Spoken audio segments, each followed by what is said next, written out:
choisi le premier des opus 18 de Beethoven et c'est le début de l'Everest, effectivement. On a voulu l'éclairer par le prisme de Haydn qui a été son professeur et on ressent effectivement les mêmes procédés d'écriture et de partage des voix avec un premier violon qui doit effectivement être assez virtuose, chanter.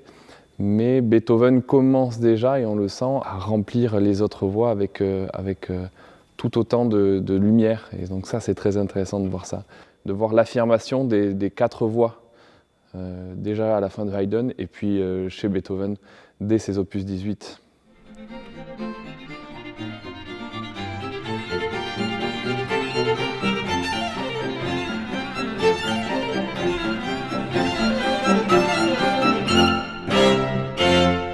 Nombreux sont les groupes qui font des concerts et qui enregistrent et qui refont des concerts. Il y a une espèce d'aller-retour en fait entre les différentes expériences.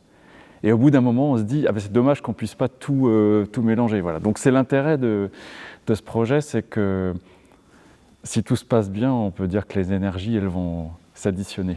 En face de nous, on a un public. On peut parfois l'oublier en enregistrement studio. Là, voilà, on doit jouer le jeu à fond.